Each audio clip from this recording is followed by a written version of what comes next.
Yes, I'm still here, Hollywood. Coming up on today's episode, she built a career playing characters who live right on the edge of danger, power, and mystery.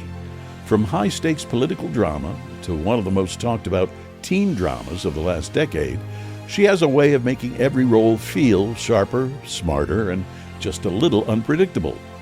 But what most people don't realize is that off-camera, her life has been just as intense, working behind the scenes on real investigations that sound like they came straight out of a movie. This is Still Here Hollywood. I'm Steve Kmetko. Join me with today's guest from 24 and Riverdale, actor Marisol Nichols. Hi, Marisol. Hi. Thanks for joining us. Yeah, thanks for having me. One of the things, we're going to get to the TV stuff. Okay. But I'd like to ask, first of all, about all this police work you do. Tell me about it. How did that happen? I kind of fell into it. Back in 2012, 2013, I started hearing all this stuff about human trafficking, to be totally blunt. And it was really dark and really overwhelming. And my daughter was like 5 or 6 or something at the time. And I was just overwhelmed and couldn't sleep and kind of freaked out. And I was like, well, maybe I can learn all I can about it, and then maybe I can do something about it. And then maybe I can sleep and I'll feel a little bit better about this. And so I started diving in and literally doing so much research and meeting with anyone who would meet with me, all the way from Homeland Security to the State Department to the White House to the McCain Institute, like anybody that would sit down and teach me about this.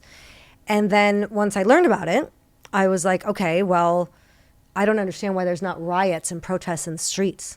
Like, I just don't understand how this can continue to go on.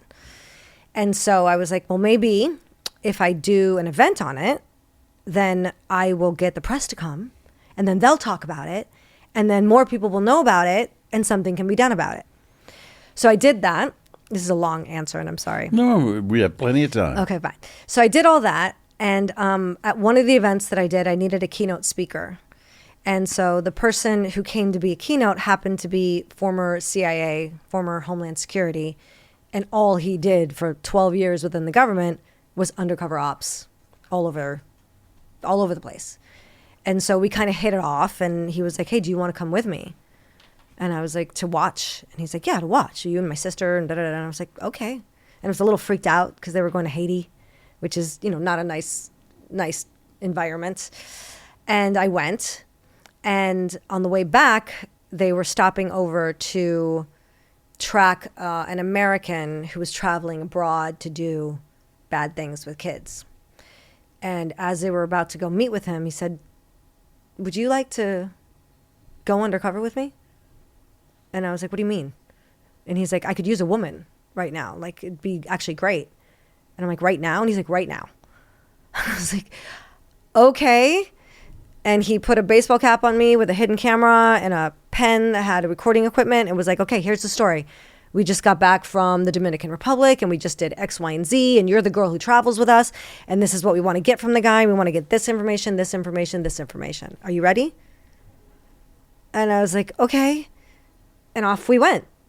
And I made up a character because I'm an actor and was like, all right, what kind of person would travel around with men that do this? And we got what we needed. And there you go. And I went home, and then time passed, and hey, are you free this weekend? Because I'm doing an op in California and I need a female. Okay, what do you need me to do? And it just kept going and kept going and kept going and kept going. And there you go. And so working with different law enforcement. You make it sound pretty simple. It's not simple. And it's not. Well, it depends, to be totally honest. Some of them are simpler than others. When you're working with like a bunch of policemen and you're in the States, it's a lot more controlled. It's not as free for all as if you're going into a third world country. Then that's a totally different story. Yeah. Have you been frightened doing this? Terrified. 100% terrified. In the States, not so much, because I've got the Vice Squad right there. I've got guys with guns right there. You're way more protected. In the third world countries, depending on the situation and where I'm going in, terrified. What's the closest call you've ever had? Being trapped in a sex trafficking resort during COVID in a third world country. And we didn't know that the walls closed and closed us in. We had no idea. And so I was like, and it was at the height of Riverdale. So I was like, okay. And obviously I had a disguise on and contact lenses and an accent and different, completely different beingness than now. But I was terrified that they know who I am and they're going to come in at any moment. And yeah, like that one, I was really scared. And I wrote a letter to my daughter just in case I didn't make it back. Come on. In case something happens. So that was one of the most scariest. There's other ones, but I'm frightened just hearing about it. Yeah. How old is your daughter? Now she's 17. And what does she think of your activities? She doesn't want me to do it anymore. And I've kind of, I think my last one was about a year and a half ago. And other than that, it's kind of trickled off, especially since I talk about it so much, What spoke to you originally that made you want to get involved? I went through some things when I was a kid, and I ran away a lot, and I was like that girl, right? And if that would have happened now, had I been a teenager now, going through what I went through then, I would have ended up like one of these girls and just taken and gone. And so it called to me for two reasons. One, for that. And then two, I was like, if anything ever happened to my daughter, I would want anyone within their power that could do anything to help her to do all they could. So that was why. It almost sounds like it could be a script. Yeah, it does sound. And Liam Neeson or Mel Gibson would be the. Yeah, that's yeah. It's a little. I remember when the article came out, because Marie Claire came and shadowed me on some ops that I did with the sheriff out in Michigan, and I remember when the article came out, I'm like, no one's gonna believe this. Like it's because it's so. Even I was like, what am I doing here? How did I get here? In some of those situations that I've been in, I'm like, my God, it's a little crazy. Yeah. I would think so. Do you expect them to call again at any time? It could happen, right? It could. I don't think so. I think I've kind of played my card. I don't know. You never know. But then a year and a half ago, I went with the sheriff in Michigan again and did a little thing over there. So I guess it just depends. Yeah. Is it all about trafficking? Yeah. Young people? Women and girls. Women and girls. Yeah. I mean, not that, I shouldn't say women and children, girls and boys, but yeah. Yeah. It's a horrible, horrific, dark human rights issue. Are you ever called to testify in court? No, surprisingly. Like, my name's on their arrest records in certain areas, but I haven't had to. Usually we've got like video evidence. We've got recorded evidence. It's right there. Like, you can just like the judge and the jury just watches it. So they don't really need me, but my name is on the arrest records. And how do you know when a certain specific situation you're in is done? How do you know when it's time to just, walk away? Well, I certainly have like an objective, right? So depending on where I'm going, it's like, okay, you need to go in. We need to verify that these three criminals are the ones that are inside. You need to let us know where the exits are, how many girls there are, what the ages are. So it depends on what it is that I'm going after. And then usually it's turning over everything that we found to the authorities, whether that's the military that we're working with or with the police. So it depends on what that op entails, if that makes sense. Do you wear an earpiece? No. No? God, no. I mean, this is the real deal. I can't walk in with an earpiece. Not in some of these places. No. Yeah. But you know what to do. Or I'm figuring it out as I go along. Faking it till you make it. Like, you become a really, really good actor when like everything depends on convincing that person across from you that you are who you are saying that you are while you're lying through your teeth. Like, it's and then I'm also relying on the guys around me. Like, I'm not alone. I have guys, I'm working with ex-Navy SEALs here, ex-Berets, ex-military, some current military. Like, they know what they're doing. So I'm also relying on them. What's been the most gratifying When they get conclusion? When they get arrested. When they go down. When the girls get out. Do you get to talk to the girls? No. Do you see? No, not at all. Never. I know. There was a bunch of girls that were rescued, and they were trafficked from Venezuela to this other country. And when they got rescued and got to go back to Venezuela, I really, really, really wanted to, like, I don't know, just not necessarily, I don't need to talk to them for me, but I'd like to know that they're living their life now and doing well and back with their families and, like, safe now and out of that. And give them a hug. Yeah, you know? Yeah. When this is all said and done, what do you hope people say about the way you used your career to do this? It's funny because it didn't help my career at all. Like, it was more like the opposite, because it's such a left turn that people don't know what to make of it. So it didn't do me any favors. I would hope that people would I don't care what they say about me. I care if they are like, oh, I would not have known about this subject if you hadn't been talking about it. Like, because normal people don't know about this. They wouldn't know about it unless you're doing these things, right? Right. So when I have a podcast called the Marisol Nichols podcast, and I talk about all these things, and I bring in different guys that I've gone undercover with and different experts in this field, so that the average mom, teenager, teacher, student, or whatever will learn about this, and more importantly, how to protect themselves, how to protect their family, their sister, their girlfriend, whatever.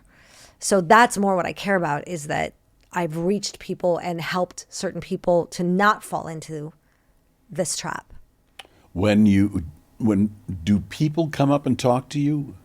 If they know who you are? I mean, if they recognize you or listen From to your Riverdale, podcast? sure.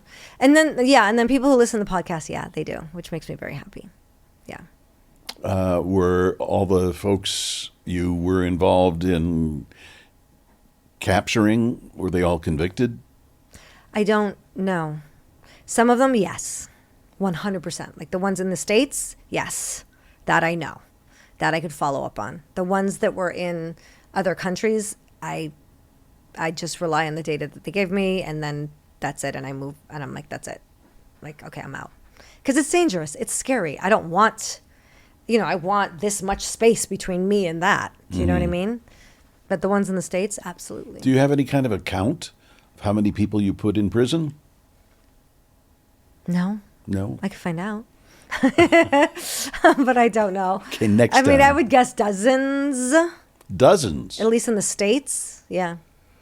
Yeah. Have you learned at all what it is that makes them do this? It's you have to have something broken in you to do what these guys do. You have to have something broken. Like, fundamentally, you don't have that part of you when you can do what these people do to other human beings, to children. Like, Is there a word for them? besides pedophile and monster is the best word that I can use to describe. And it's, I would say the freakiest. Would you say sick? No, because that, when you think of sick, I think of sympathy. And these guys don't deserve sympathy. They just don't. Do you know what I mean? Mm-hmm. So for me, it's more the term monster. Because when you look at them, they look like normal people. And they do the most, like, inhumane things that you can think of, So to me, they're monsters disguised as normal people walking around. I've brought this up on this podcast before, but when I was growing up in Chicago, one of the people I encountered very closely was John Wayne Gacy. Really? Yeah. I worked at a pharmacy, and he came in, he was doing remodeling there. And now that I've read more about him over the years, Right. he asked me if I'd join him for dinner once, and I said, he gave me the creeps. That's what I say to people. He really gave me the creeps. So you could feel something. Yes. Good. Yeah. But there's a lot of people who didn't. Right. like what, 41 or something like that, in his basement. Right. And I can't imagine getting in a police car and actually trying to apprehend or help apprehend these people.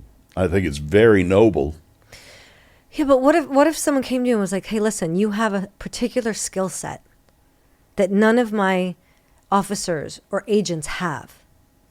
And if you could just do this one thing and use what you're really good at to convince this person that you are we have a chance to rescue all of these innocents. You might do it. We still have to identify my skill set. But Is that what they said to you? No, but they were like, hey, I could use an actress and I don't look like a cop. I don't. Even with the disguises, I don't look like a cop. And these guys know cops and they can smell that a mile away. And I just, like, it was an accident. Like I said, I fell into it and I just fortunately seemed to be good at it. And I know the world. Like I knew the world. Did acting play an important part in? It played everything. Everything. With some of the roles the ops that I'm doing, I'm playing a role of someone who participates in this stuff or is a trafficker. So there's a darkness, there's a deadness, there's a callous brokenness that I have to have while discussing something that would make me want to throw up. I have, like, the only thing that's saving me is the acting. Do you know what I mean? That's it. I'll bet you never thought you would be doing this when you wanted to be an actor. Never in a million years. No. Are there many women in that world, or is it just men? There's women. Are there? I think it breaks my heart more when it's women. It breaks my heart more because it's just such a betrayal. It's such a betrayal. Like, I remember this one female trafficker, and I would not have known. I just would not have known. She's just talking like it's nothing. Like it's nothing. And bringing it like, and there's many women.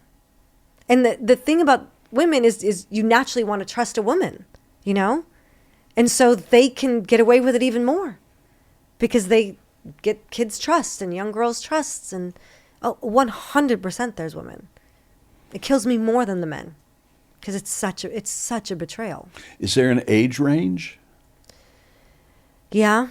I mean, younger, the better in that world. I mean, of the people who are perpetrators. Is there like customers or traffickers? Traffickers. Not that I've found. No. I mean, older, I would guess. The ones that I've come across, between 30 and 60. Yeah. What was the moment growing up when you first realized acting might actually be your path? When I love the pivot. It's great.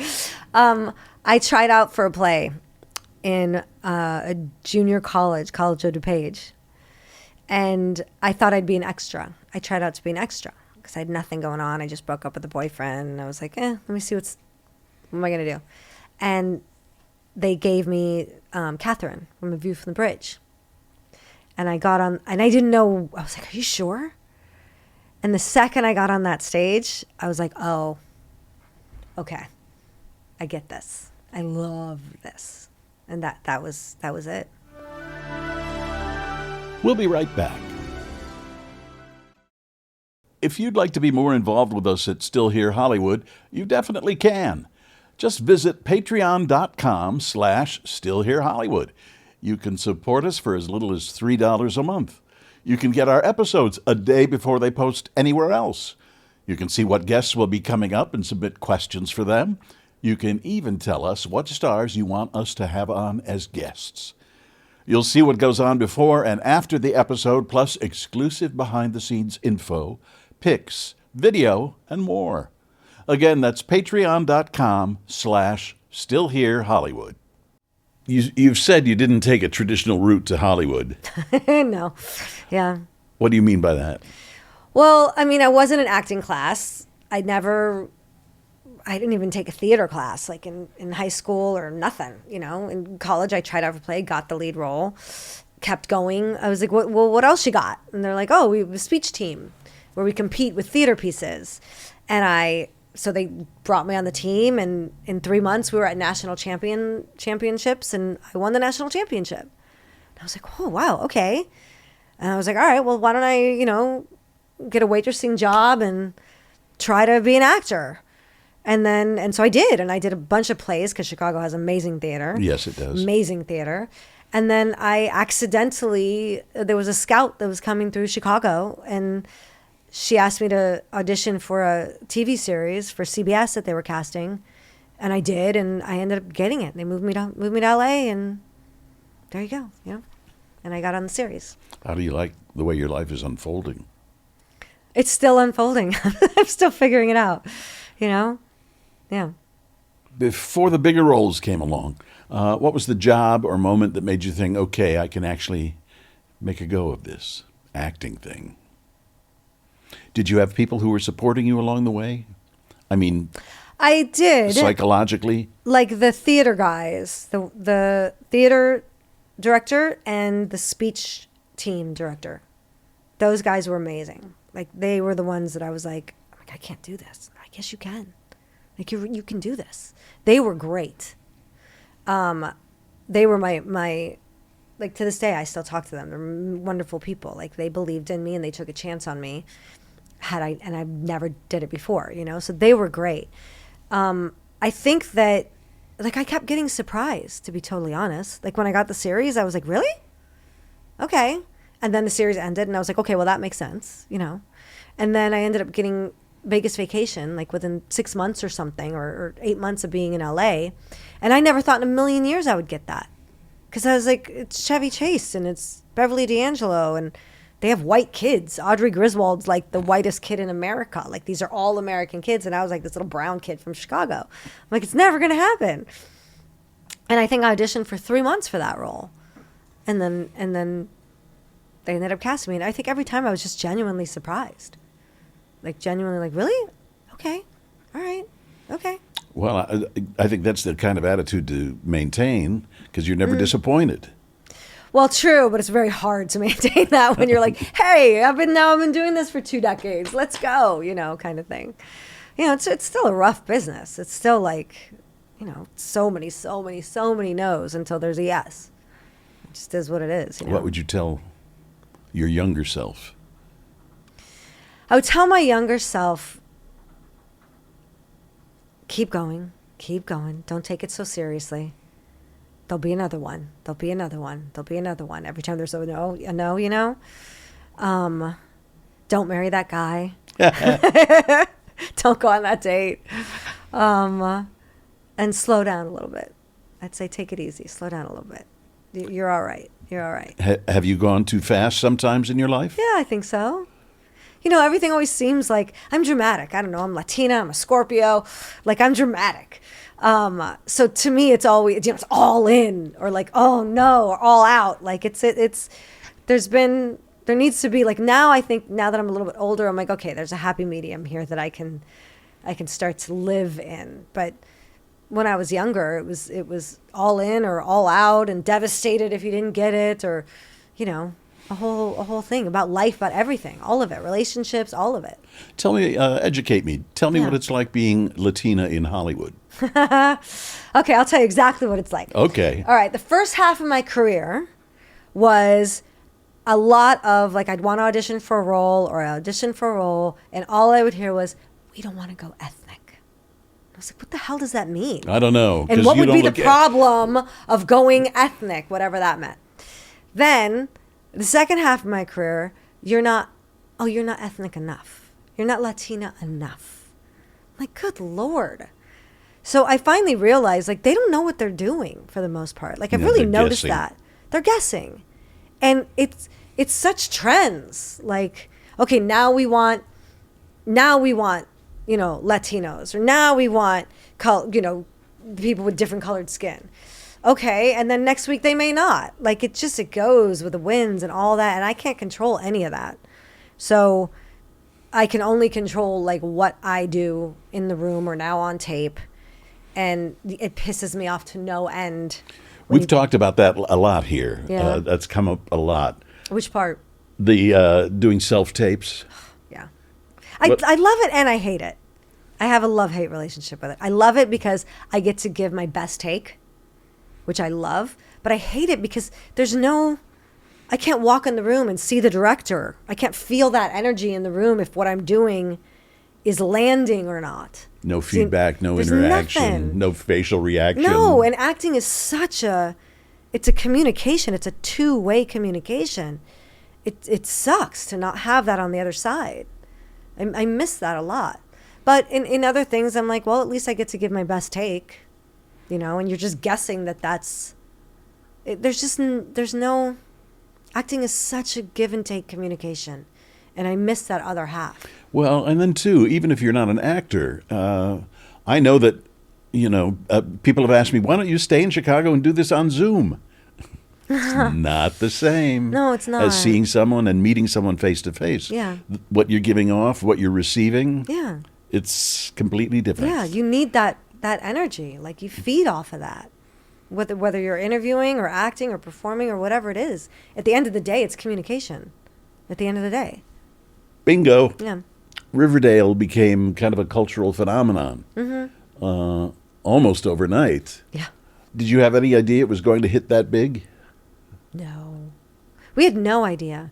But I will tell you, when we did the table read and we were all like sitting around that table and I was hearing Archie for the first time be Archie or Jughead be Jughead, I was like, am I crazy or is this good? Like I remember, because Luke Perry was, a part of our show, and I remember like telling Luke, like, this is good. And he's like, this is good. I was like, huh. And then you just hope you get the right time slot, you get the right lead-in show, that people will actually find your show and watch your show. And it's so like it depends on so many other factors. But at the time I could tell that there was something working about it. It's funny. When I was a kid growing up, we watched TV every night. Yeah. And, Tuesdays is this, Wednesdays is that, Thursdays is Friends. But now I'm finding when I meet young people and talk to them, they don't watch TV at all. I don't get it. They'll look for what they want to see on YouTube or, right? Something like that. But somebody must be, because Netflix is making a lot of money, so somebody's watching TV. Right. What role stretched you the most as an actor? It's a good question. Riverdale stretched me a lot because I was so used to playing cops and agents and this and that and the other. And there's like a streetwise thing you get from Chicago and growing up in the city and stuff like that, right? Or outside the city. And Riverdale, she was so, how do I explain it? She had, like, I couldn't do the role without really long nails and like perfect hair. And she was so feminine and so different than how I was, right? That was a stretch. And then 24 for me was like learning a new skill, because 24 was like this. Like when they filmed you, it was extreme close up. And so I had to learn to not really act. Turn it off and just be and trust that everything that I'm doing is reading on that camera. And I loved it. But it was a new skill set for me. Were you ever surprised then when you watched it, how much you communicated on camera? Well, what you conveyed? I get critical of myself when I watch. Oh my God, I said it didn't work. That didn't work. We're like, oh, okay, that works. That doesn't work. So I try, I just wanted to fit into that machine that 24 was. Because 24 was an ongoing machine. Mm-hmm. And when you're the new kid on the block in a very successful show, I just wanted to do my job and fit into what's already working kind of thing and not mess it up, as opposed to like a Riverdale when you're creating something from scratch. What did you learn on the show? On 24? Yeah. I learned a couple things. Like one, I said how to not act. and just be there, which I loved, and how to create tension. Like Kiefer told me this, actually. He's like, I've learned so much just about creating tension. He's like, you create tension by where the camera is and how it moves. And almost the entire show was shot on Steadicam and was almost voyeuristic. If you remember the shots on that, they'd shoot like on the side of a chair looking up as if you're peeking into this world, which I loved. And so the camera would help so much with creating tension. It wasn't always on your shoulders. So I just learned to kind of learn the other aspects of storytelling as opposed to just my job, How was Luke Perry to work with? Oh, he was great. I mean, Luke, I don't know why. Like, Luke, he's kind of Hollywood royalty. He was in so many things that I didn't even realize. But he's such a good person. He was such a good guy and knew so much. And, we played sort of that, he was like the one that got away. That was our storyline, right? That we were high school sweethearts and he was the one that got away. And my character was now married and couldn't be with him but wanted to. And like a lot of different layers to things. And he was so good at like, hey, how can we make this better? What can we do? How can we do? He was such a partner in that, which you don't always get. You don't always get that. And he was so there and present and such a great scene partner and such a great guy in real life. That was a tragedy losing him. Yeah. And kind of unexpected. That's why. It was you're like, wait, what do you mean? I just talked to him. Like, what do you mean? I was just on the phone with him. What are you talking about? Something so out your normal reality and so sudden. That's to me what makes it so tragic. He had a heart attack, right? Yeah. And what about working with Kiefer? I loved working with Kiefer. He was such a pro and such a pirate. Like I always describe him as like a pirate, but he's kind of like a pirate. He was great. He wrote a fight scene for me, which I loved. He was great. Like it was really nice to see because he was so in command of that whole show. He was so much more than just a star of a show. He had his hands in the storylines and in all of it. And to see someone at that level at the top of his game was like goals for me as an actor, but also to watch his professionalism and how great he was with the crew, with the guest stars, with the people, with the camera, with everyone. It was really great to see, and you really saw that he earned that spot. Do you think his father had an impact on him? I would think so. Just as much as I think I have an impact on my daughter, I would say his father did. I'm sure he grew up on sets and grew up in trailers, trailing his father around and seeing that world. Yeah. His father was such an excellent actor. Right? Yes. Yeah. We'll be back for more in a moment. Tell me, did your experience Undercover change the way you approach acting? It's funny. Yes. But only because I've been around those high stakes. And so then when it's written in a TV show or written in a film, I'm like,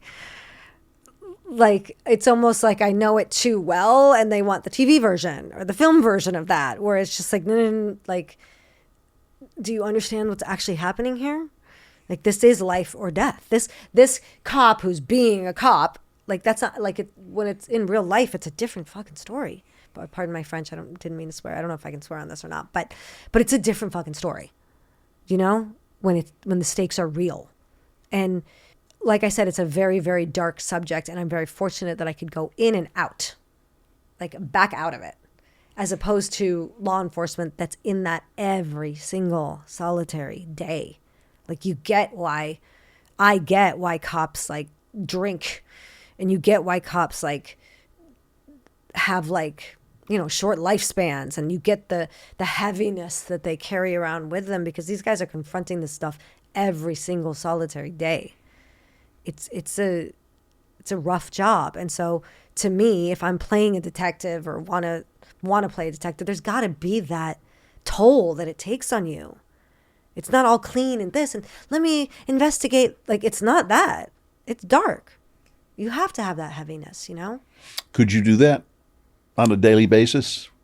Work as a cop? I'll tell you, when the first time I did this we did an op in Sutter County, California, and we started arresting these guys, I was like, oh, I could do this all day long. Really? Like, there was something about just taking down like a real bad person and bringing that justice to them that makes you feel like, oh, I made a difference. I care about that. I care about that stuff. So, yeah. So, being a mother Yeah. had something to do with you wanting to get involved. Yeah. What have you talked to your daughter about? Did you have a sit down with her and say, if anybody ever comes up to you and does this? Oh, God, yeah. You have no idea. Oh, really? Oh, she's so had it. Are you kidding? Of what to do, what to look for. Like, I had to. And I had to do it when she was young. So I'm like, how do I do this? And how do I educate my kid to be safe, but not scare the living bejesus out of her, right? And not tell her why. So I would just, bad guys, and they do bad things, and that's all you need to know. Like, Take my word for it. Yeah. They do bad things. Exactly. But it was like I would tell her, like, okay, so if you're ever lost, don't, like, you used to be like, you find an adult. Absolutely not. Find a mom with kids. Find a mom or dad with kids. Go to that person. They'll know what to do. You can't just go to some random adult anymore. It's a different world now. Things like that. I'm learning. Yeah, things like that. Yeah, and she actually helped. I'm actually very proud of this, but she helped her friends online who were basically talking to this bad person out there that was trying to gather information and like sent a stuffed animal to her friend. I'm like, right. So now she has her address. Things like that, because these games are just designed to let anyone talk to anyone. And she actually ended up telling 2 of her friends to get away from this particular predator that was on there and block them and get rid of them. Yeah. Do you see that the internet can be a real problem? 100%. Because you're giving bad guys just access to kids all day long. All day long. There has to be parameters. It can't just be left up to parents to educate their kids. Most parents don't know. Most parents have no clue. Or how do I protect my kid? Right? So, I know Meta and some other companies are catching up to this, but these predators, they've got, 10 computers and 10 phones that they're working on all day long on these chat rooms trying to get access to kids. Do you feel like you have the wherewithal now to go and speak to children in high schools? Yeah, or I do. I elementary do that. schools? Do you? Yeah, it makes me very proud. I like talking directly. That's why I did the podcast, actually, was because Riverdale had a young audience. And so I was like, okay, if I have this young audience, maybe I can make a better difference by educating them rather than putting my life at risk in these crazy situations. Because as heartbreaking as it is, it's whack-a-mole. Like, okay, you put one guy in jail, it doesn't matter. There's 15 more that'll pop up. That's not the way that we're going to solve this. So I was like, okay, well, maybe my niche is taking my audience and educating them and giving them some information and some tools that they can use out there, Yeah. What would you like to do next? I mean, I'd like to do a project as an actor that blends sort of both of these worlds, but not in a dark way, in a way that sneaks in that education. Do you know what I mean? Because people learn by stories. You learn by stories, by watching great TV shows or great films. If we could take a great film or a great TV show and a great story, but also use it to educate people out there and keep them safe, how great would that be? To meld those two things in entertainment and use it for good, I'd like to do something like that. Do you feel like that was missing in your life when you were growing up? That kind of awareness? I come from that school of hard knocks where you figure it out too late, and you learn from it. I didn't know any of that. I didn't know anything. You learn it, Like I tell this thing about Chicago, right? Because it's one thing that I figured out, because I would walk home in some neighborhoods in Chicago, it's not the best for a young girl to be walking home at 2, 3 in the morning.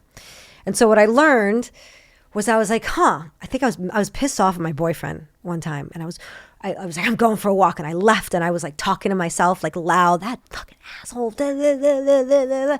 And I didn't realize that there were like, there were some gangbangers on the corner, and I'll never forget, they were like, whoa, and they like backed away from me, and I was like, and then I kind of realized, I'm like, they're just like, I just remind them of angry girlfriends and angry moms and angry pissed off girls and women. So I realized, and so I would do this all the time then when I would walk home from, bars or whatever at late hour. I would like pretend that I was pissed off and talk loud as if I was angry and how dare he, and what does he think? And they would leave me alone.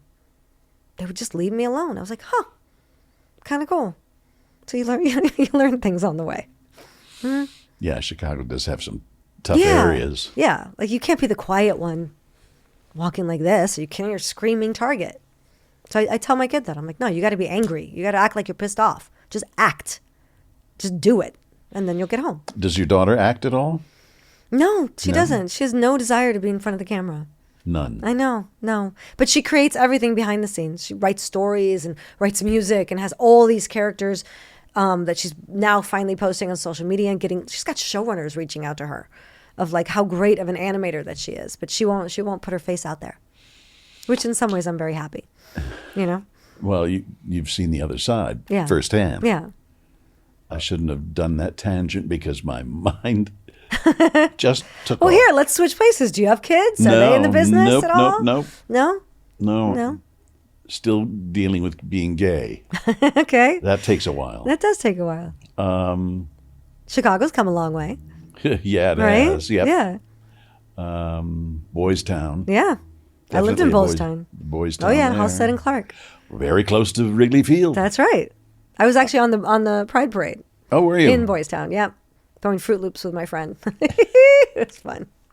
They always have a pretty good turnout for that. Yeah, it was actually really great. It was fun. Have you, on the flip side, have you ever taken a role thinking it was a small part and it completely changed? I've taken the role that I thought was a big part and it changed into the small part. I've done that, which isn't fun, but it happens. It's fine. Yeah, no. Who would you The like to work opposite. with? Oh, God. I'd love to work with Tom Cruise. Really? Absolutely. He's the biggest movie star that we have. And he's such a pro. And the guy does things that you're like, how does he do that? Like, how does he run? I was just talking to someone the other day. I'm like, how does he run that fast? Like, I can barely jog down the block trying to get here when I was late. I'm like, I'm getting there. I'm coming. I'd like to be around that level of professionalism and that level of work ethic, I'd also love to work with Martin Scorsese because he just creates iconic characters and iconic stories. And I love every single thing that he does. I think it'd be just incredible. Or Spielberg, who just does these incredible, larger than life films. Like everything that you love about film, to me, Spielberg does. He does. He's a very talented storyteller. I know. I'm really looking forward to Disclosure Day coming out. I think that's the name of the movie. I can't wait to see it. Yeah. Like I want to work with people like that I can learn from. I'm still learning, that excite me to go to work every day. You feel like you're still learning? Yeah, completely. I think if I ever stop learning, I'm done. No, there's so much. I mean, I think we're always getting better and always improving and always figuring things out. It's a journey, I think. Yeah. What's the biggest risk you've ever taken professionally that paid off? Well, it's not that big of a risk, but I didn't want to audition for 24. I'd never seen the show, and I'd already auditioned for them 4 times, and they never hired me. And I was like, they're not going to hire me. And I was like, why do I have to go? And they're not going to hire me. This? And I don't want to do this again because they're just going to tell me no. And my manager's like, you're going. I'm like, okay, fine. And then I went, and I was like, oh, okay, maybe I didn't have to have a chip on my shoulder, and I should have gone. And too hasty. Yeah, I got it. Okay, like you learn, like you learn. I'm like, oh, okay, fine. So I'd say that. I would say that one. Yeah, yeah. Have you ever turned something down that didn't feel right? Yeah, and then you learn like, oh, damn, that was dumb. I turned down, the movie with Arnold Schwarzenegger and Jamie Lee Curtis. They just did the TV show. And I turned down her role. And I really liked the role. But at the time, Sony was developing a TV show about me going undercover, and we had a script and we had everything. And we were just about to go out and pitch. And my manager at the time told me I couldn't do both. And I was like, oh. And I was like, but if my TV show goes, then I have to watch another actress playing me and going out and doing these things that I've done. And so I was like, and it was with like the TV show was with Mick G, like it was good people. And I really liked the role. But if I had to choose, it was like, well, this one is entertainment and this one is entertainment with my purpose. So I said no. And then nobody bought this. Everyone was like, it's too dark. We don't want to do a show about trafficking. No one's going to watch it. And I was like, oh. And then I ended up with nothing. And I was like, oh, God. So that one. It's very funny. There's a clip online, Yeah. Tribute to Meryl Streep, that the late Nora Ephron was taking part in. Okay. And she was telling the crowd, if they're ever going to do a story of your life, make certain Meryl plays you because she'll do a better job. Right. And it's a very funny routine that she does. Oh, I bet. And we'll be right back. Do you think being in this industry makes it easier or harder to trust people? Harder. How so? This industry can break your heart. I mean, it can break your heart. And it can also like soar your heart. You get the ups and downs with it, right? But I think this industry attracts the best and the worst, And I think people that, I feel like the ones that are the bad ones over here really are attracted to this industry and don't think twice about hurting someone or backstabbing them or lying about them. And you've got all the press and that whole shebang. And so it can be, you learn to have your guard up. I've seen interviews with me where they're quoting me and I'm like, I've never said that. And you have it in quotes. Like you have to have your guard up. Where I think growing up in the Midwest, it's not like that at all. You've got people that work for a living. You've got guys that are, I don't know, let's take a waiter. That waiter's been a waiter for 30 years. And they have pride in taking care of their customers. And they care about the people and they're regulars and they're this. And there's a pride in their work. Where in LA, you got a waiter who's also a writer, who's also a songwriter, who's also a this, and could care less and is like whatever, and doesn't have that work ethic and that pride that you get from the Midwest. So I think it's two very, very different worlds, Would you ever return to Chicago to live? No, but only because it's cold. I love Chicago. Good reason. I love the city. I love the food. I love the people. It's just freezing. It's freezing. And there's no reason any Latina should be anywhere near Chicago in the winter months at all. After I lived out here for 30 years, I went back to Chicago because my parents were in failing health and I wanted to help them out. And I couldn't find work out here. And I remember people were saying, Are you going to be able to handle the cold? And I went, I grew up there. Are you kidding? Oh, God, the first winter was miserable. Your blood gets thin. It changes. And the car, I was get stuck in, snow drifts. And that whole cycle, like people don't understand. I'm like, no, you don't understand. Like you got to go to the car. You got to get the de-icer for the lock first before anything. So you got to de-ice the lock and crank open that door. Then you got to put the defrost on. Then while that's defrosting, you got to take your ice pick and then you got to scrape off all the ice. And then you got to dig your car out of the snowdrift. And then you can get in your car and then you can drive it. And then with luck, go down the street. Right, exactly. I know now some cars, I was so surprised when I bought a new car and found this out. You can start it from in the house. You can press a button. Could you imagine? No. Oh, that would have been amazing. Oh, I remember we used to have to, put a light bulb under the hood, cover the hood with a blanket, in the garage. Oh, God. I remember growing up, that was miserable, waiting for a bus. Yeah. Oh, it was awful. I remember I had a choice one time. I worked at Bloomingdale's, and I lived on Grace and Pine Grove, if you know where that is, right? Yep. And I had three choices. I could walk 6 blocks to the L, freeze on the L platform, right? Take the L to work and then walk whatever it was, like 4 or 5 blocks to Bloomingdale's. Or dig my car out, do that whole cycle, find parking somewhere there and then walk anyway. Or walk to the edge, which was right on Lakeshore Drive with all the wind, but there's an express bus to get you there. And this was when there was like a state of emergency. And I ended up doing the Lakeshore Drive express bus. And then on the way home, they closed down. No one was shopping. There was a state of emergency, but for some reason, Bloomingdale's was open. And I remember coming home, and there was I think it was the 141 to, I think it was Sheffield, was what I needed to take. And apparently, I got on the 141 to Belmont. Didn't go far enough. And I had to walk from Belmont to Irving Park. And I think at the time it was 50 below zero. Yep. It was a state of emergency. And I remember having to take a cold bath to slowly warm up my extremities. And then it was soon after that, I was in LA. And I was like, okay, we're done. Yeah, it's different here. Yeah.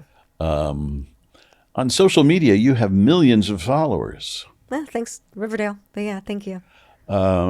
Is it a fun, or is it part of the job now? How do you view it? Both. More part of the job because you have to keep that up. And if you drop it out, you feel I felt very disconnected. I dropped it out for a little while and I was like, I don't like that. But at the same time, like on my phone, I have my apps and it says anti-social media.